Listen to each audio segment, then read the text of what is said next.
ntubakira kandi ntubakunda munonga niyo cyane etano gamba nshongeji umutima gw'umuzini ninga heart of a dancer izoba ni sande gambira chairman LC1 mpaka president ogambira abacharo mama wabana owayanjire no kunda making sure sande twena turi ya Desta Cathedral turhon supporting omozo with Mark T dances ojore byo takarebaga ebyo muhiguru nebyo takabikiro byo nantisa kubikora kandi making sure twijawe nko ije na mjenzi wawe ito byasigara mbiturekere iwozo shitame ohuname oize nempi hazawe zo kutamuri yango otyo tukusemeze na miso gawe na Korfa wazo migurumba basa kubuza bwinshi taragira show ya Mark so utabura mwene hobeho niyo nahendere mbozi zanje wewe ari mnonga Mr. No Pay No Bill kandi ari emere ari yewe ni kwiza kuri emere anyway that's so Kitwechi and this is one of a kind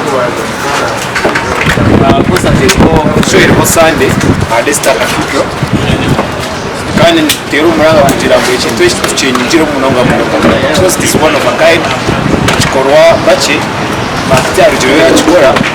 This is not easy so para baje akemera lakati kante wishitukije kabiri niteka ngo tucenjire mu tumuhagire tumuhe kono tubeho tujuro mwinji tubase ko tawenjawuro akitekibe ekituye kitarbo kandi cyaba kwa murundo so mutero muranga nyakira buri mwa apijo mu Heart of a Dancer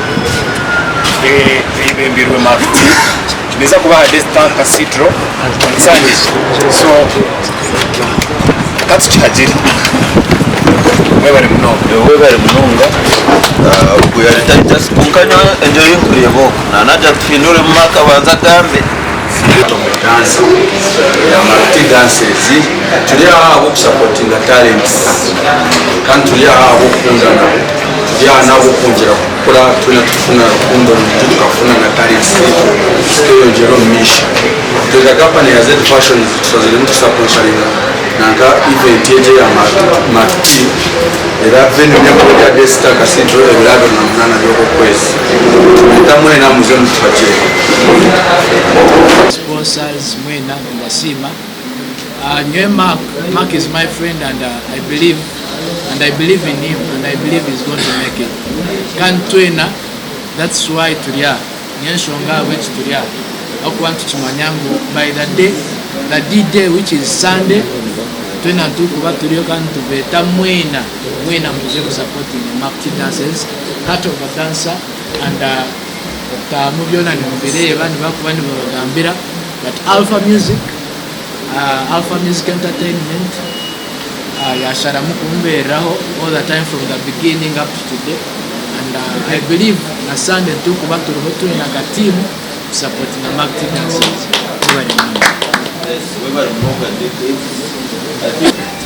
sababu wa Mbarara choko banza nenda kubanza kusima all the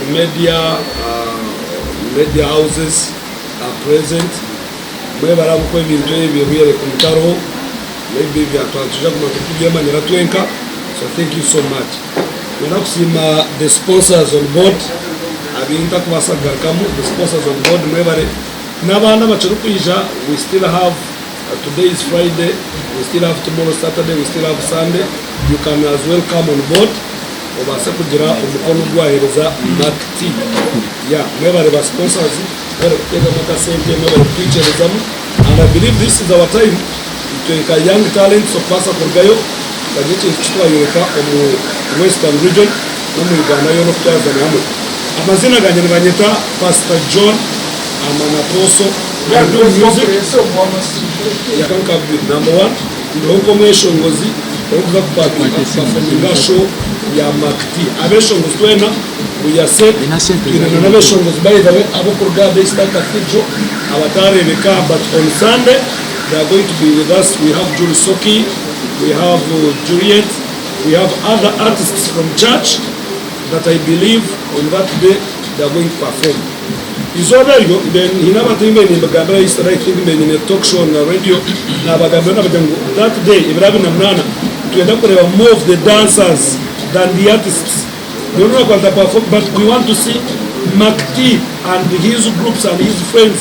I know he has so many groups abokuza performing. So I feel that day it is going to be fantastic. When I come back to the side of the church, Bishop knows I'm here. Our bishop is Bishop Onasa Ibrahim Tuliamreva. He knows I'm here, and the church is ready to support Mark T. We pastors, we are ready. Eminyeto, we are ready, and I think everyone is ready. By the way, nkozeshe social handles zanye ziningashi social media zanye zo kumutubeta ngusabi program ya makti ijapanetandika after lunch service.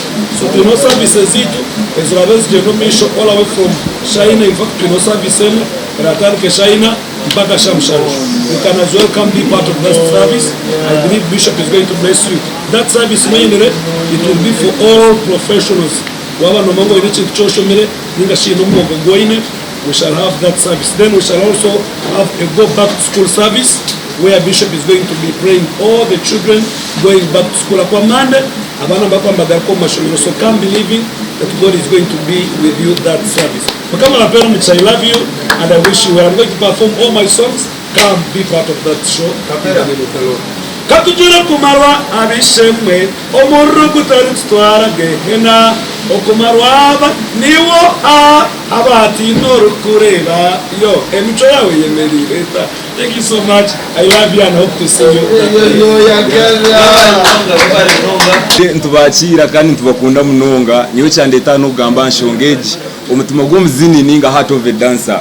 Izoba ni Sunday gambira chairman LC1 mpaka president ogambira abacharo mama wabana owayanzire no kunda making sure Sunday twena turi at Desta Cathedral to hold supporting omojo with Mark T dances ojore byo takarebaga ebiri muhiguru nebyo takabikiro byo nantisa kubikora kandi making sure twija wenko ije na mjenzi wawe itubi asigara mbiturekere iwozo shitame ohuname oize nempi haza uzo kutamuri yango otyo tukusemeze na miso gawe na Korfa wazo migurumba basa kubuza bwinshi taragira show ya Mark. So utabura mwene hobeho niyo nahendere mbozi zanje. Wewe ari mnonga Mr. No Pay no Bill. kandi hari emere hari yewe ninkwiza kuri emere. Anyway, that's so. Nimanza kwebaza mwena bija ya a press conference eji media houses amazina nibanyeta Mark T dances agenza arwa tukamushaba Mark kandi enzarwa yambara yo munyankore tinde muganda tinde mugisu konka zarirwa kandi nkorira handi yo munyankore kokuna nagambire nti izine kusinga kumanywa Mark T dances kandi nimbiye nyumerizam kushangani banyeteryo kandi nyenye yeteryo Mark T dances so nshonga yeri zoba bwenchi turiyaha nahabwo mutima gomuzini ka brother wanje kuyagamba Rogers, the heart of a dancer. Heart of a dancer, it's all about dance. Kandi no mutima gomuzini mweni kokutoa kigamba. Heart of a dancer mweni cheshobora ochonka. Tumubi konko mutima gwachi omurungi. So we decided to do this Heart of a Dancer charity concert. Erikuza kubaho Sunday aha Desta Cathedral Mbarara ebirabero na munana. Tujikozire ngo nitwenda kuza kwejara bya kufuna ubusente obwere tukajara bya kufuna sente zo tukagura amamotoka tukuna sente tukagura piki no ninga tukaza kuza Dubai nkabanda bitukureba but tukozere concert age ahabwe nshonga ya charity. So itwe nkaba dancers bamu muri itwe ine bintu ebituremere kwisiyaho kandi obwe twine talent zitu ine bintu bitutafunire kandi obwe tukabento bifuna konka bogira ngo obugisha twine buke cyo kubanza amani tkosa mingi time ntuteka munyingi konka okugarra nukuba kuke okufuna mu kuba kuke most ro muri to ba dance what branding gira ati abana batonka abasabura kids washanga nubo batandikire batine mu ntaro kubasa kubakwata mukono ari kumanye kibakorabamo kuko kureba roja koza nyana manze mbatangaza okache gokunikirire roja nkamugira nti roja twine concert ebiro biti na biti tuyo planning a concert akangira ati a concert ejo nimanye kuche kikute ekimuko kitukuraba mukaba dance so yagira ati nimuguma mukora studios za no pain no gain ati hariyo amizi hariyo buri kimwe kiriyo amashanyarazi buri kimwe kiriyo wareba so taratuhenzire kurigirirawo cyakumanya nawe kiyabe narabamburiya mwanchenga so ekintu ekyo kingezeho kugamba nti omuntu afuna y'abantu abandi abarinka nka roje kiyakoze kiyatukorire nito tukakwata abana batoka bariya nabo babariyo mbarigayo ba sub zero dance crew sabura kids no bato munonga nibo batayiro mu kintu kashanga nito nikito tukaba inspiring abakongera kikunda kandi kibaye batakufunamu twenda concert ejo sentence turiyeyo makuru ga concert center kaseta kararigeyo kacheho bakahango twenda ku investinga into mostly into education so tukoze isomo kishogo kugira ngo we are talented as dancers kwanga tweno kuturani twenda kwega twenda kushoma tweno kuturani twenda nchakare tube twine papers tugire ito we come office yo muntu giroti nanye ine impchire wade twine talents kokati ito tusazire mtu ajya tukose talent twine okutwisi ito gukora ki okutwisi yacu tukwenda so akasenta karargeyo tuza kufuna abana bace abeturabase kushashura fees omwaka ogu zanzimarana n'umwaka okwija then tuteko na investments kugira ngo na next year nitubantu tufunayo oba tukoraho tutandikaho tuguma saving musako oba tugora nka kapichinga ko kaguma ngutumangu na ka heart of a dancer we can ntumanya ngo twina abana bakushashurwa school fees so enshonge nkuru charity ejo twina abana bari street abitukuza ko yambaho nabo still bari talented in dance cause it's mainly in dance so twina abana bari street abitukuza kuyambaho bari talented abo kushabitukumanya nti turarebera ombazina konka embere kabanyiga baza street nabo ntukubiye tugire ko abayamba omusenteze turakoreki turakora mu istuyo mu concert ejo kuza kubaho ibirabera na munana aha Sandage aha Desta Cathedral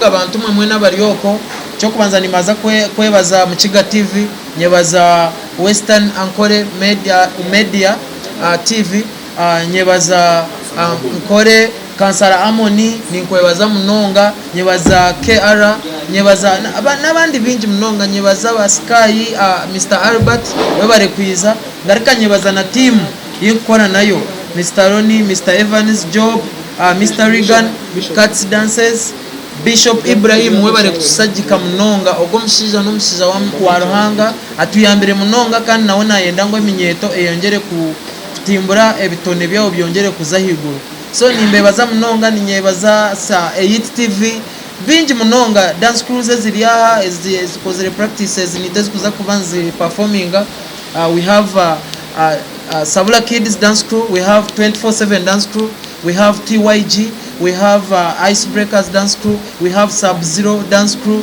we have lots abamwe baragaka sese I saw these guys aba Swedes tubentugamba nabo they are willing to come so but dancers bingi twine Apostle John aikirize kubaho nitwe akatusagika nitwe nkaba dancers cause watugizira cyone kimukwenda ndoho so twine Beazini many people Serebu Mbarara we have bingi think so MA twine Happy Alex twine Best Emily twine Julie Soki twine beshongozi nyamwinje Apostle John ngugwa twine Maxima twine Isaac T twine TKG twine abeshongozi nyamwinje hari abataroho konka nabo mbaza kwija bakwiza ba performing nitwe nyimba nyongera kwebaza D3 Media nyebaza ngokuna nabagambe Eyit TV nyebaza Sonko Promotions Kampala taine nyebaza Udari mwen timanya nyebaza Medikits ba sponsors twine Z Fashions omushijo go no man mnonga bonjire okureba turi atunyumire ni Z Fashions na mnonga mi okunyuma ni Z Fashions so wayehire kujabura hamwe eyinda Z TV buramwe everything Z Fashions nuwa kuchikwata tuzari Bri photography twine photography twine Bubu Ashas TV West Radio West ni bingi munonga mazima so tubebaza munonga mwe no gushagiki wanyu aha Heart of a Dancer charity concert yes Edinisho yawe kubanza ya Heart of a Dancer inka show ya buriya twetebekanise munonga cause tuchire time twakiranga tuchire time twakora rehearsal zaman munonga nicyo kureba twine dance crews z'amani munonga aha board ezitwina aho zo kureba inyuma yanjye njya no bareba twine ibintu binje bitukuza kwereka so expect big and expect new things, expect a lot. Ebirabira na munana nicyo kinkubasa kugambira cause tinkabihenda nkabimarayo kandi tinkabibiraho bigeze abantu mwe nimbagambira ntumwe musubire ibintu birungi munonga kandi bihango munonga so inspiring stuffs. Si ziriho twine ziriho 5k 15 then okutahamu abato Bishop witu Ibrahim abiratuhire akajisako kugira nti buri yomwe aize atahema amuto abato n'abakuru so wija oboine 15 oboine 13 oboine mutwaro concert er open you come konka echi o 13 mutakura na rasashure ukwenda kushashura mutwaro na gushashura tutwakisazamu bareba cause it's a charity so we need everyone oine 15 oine mutwaro oine mutwaro 5 nkirigira sente zo kwenda kusupportinga noiza oshashura muryango otahamu kibire open it ndababiye ngo kiriye mitwarenga kiriye emitwarenga inga kibire open inte 15 13 aine zingahi mwena ntobeta mwize supporting and tongere kusupporting abadansa bagenzi bitu nabandi abana bari hero ko bitu yes twino service yo kubanza kasheshe special service ne kubera umubona ba dancers erimu abeshongozi erimu professionals ba doctors erimu abantu bingi ba nurses mwene abakozi ba government bona that is a service a journey service then concert netandika shamunana gwihangwe emiryango ne kube igwire shamunana ne kubane iguraho ntukuba tutandika concert yetu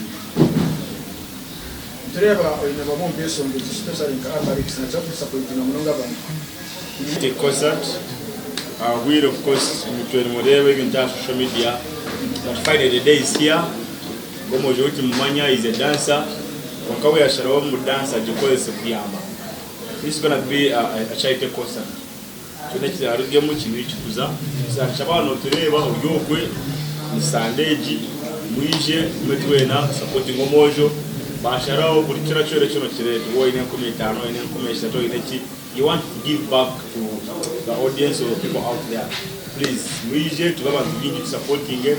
I love this guy because he's one guy nibasa kumukopena Fake Fameka has his first concert na ngakora konka Fake Fameka never give up he stood yagumizamu. I think most of you know Yaji of Koro Vincent that Africa it was full house. Kongakia from the idea he can breaking it down. I now call him Fake Fameka because his first concert was not all that good.